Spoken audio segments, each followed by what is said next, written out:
డ్యామేజ్ల మీద డ్యామేజ్లు మీ పార్టీ వాళ్ళే చేస్తున్నారు. గతంలో మనం చూసాం, గంట అరగంట సుకన్య సౌజన్య ఇవన్నీ ఓకే.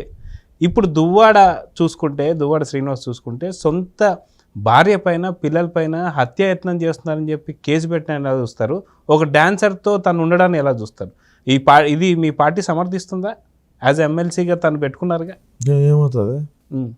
ఈడేమో డైరెక్ట్ చూపిలే కదా, అది కూడా చూపించారుగా. పార్లమెంట్ సభ్యుడే గోరంట్ల మాధవ్ గారు డైరెక్ట్ చూపించాడు, ప్రపంచం అంతా చూశాడు. వాడు గంట, ఈడేం గంట ఏమైతే ఎవరికి చూపిలే కదా.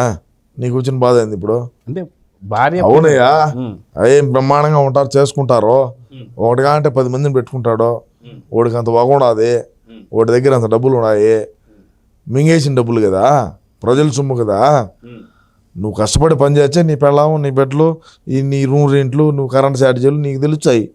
దొబ్బేసిన డబ్బులు 10 మందిని మెయింటైన్ చేస్తాడు మా వాడు. ఏంటంటే ఇప్పుడు ఏమవుతుంది?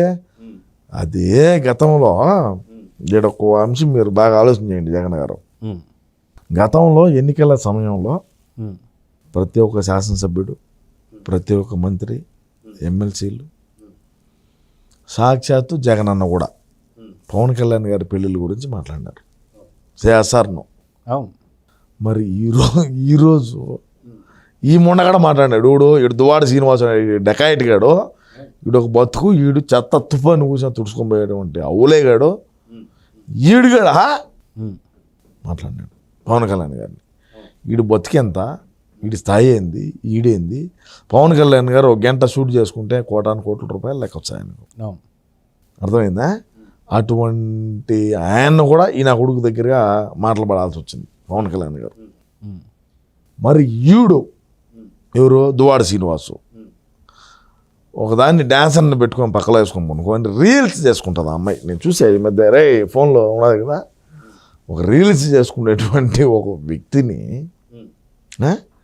ఈడు పక్కలో పండబెట్టుకొని నాన్న బయటికి రా అని వాళ్ళు కూతురు పెళ్ళికి ఎక్కువ వచ్చినారు జగన్ గారు వాళ్ళు. రేపు పెళ్ళయింది, ఇంకో కూతురికి పెళ్ళి మేబీ అనుకుంటా అండి. ఆ రెండో కూతురు అనుకుంటాను నాకు తెలిసి. అమ్మాయి కూడా బాగానే ఉన్నది, ఏం మా తల్లి. ఆ అమ్మాయి నాన్న బయటికి రా అని చెప్పి అడుగుతా ఉంటే ఈడు వాళ్ళని కొట్టే ప్రయత్నం చేసి వాళ్ళని ఏ విధంగా ఇది చేశాడయా? తప్పండి ఇది. తిరిగి మళ్ళీ వాళ్ళపైనే హత్యాయత్నం చేస్తానికి నా భార్య పిల్లలు వచ్చారని కేసు పెట్టండి. అంటే మీరు మారరా? ఎందుకంటే వైసీపీ మా బతికేది మేము మారమయ్యా. ఏందంటే ఇప్పుడు ఏం పెరుగుతారా? వైసీపీ మా బతికేది ఏంది? ఏమి కేసులు పెడతాం, బైండ్ ఓవర్ చేస్తాం, SC కేసు పెడతాం. ఇప్పుడు మీ ప్రభుత్వం కాదు కదా, మా ప్రభుత్వం కాకుండా అక్కడ ఉండేది మా అధికారులే కదయ్యా.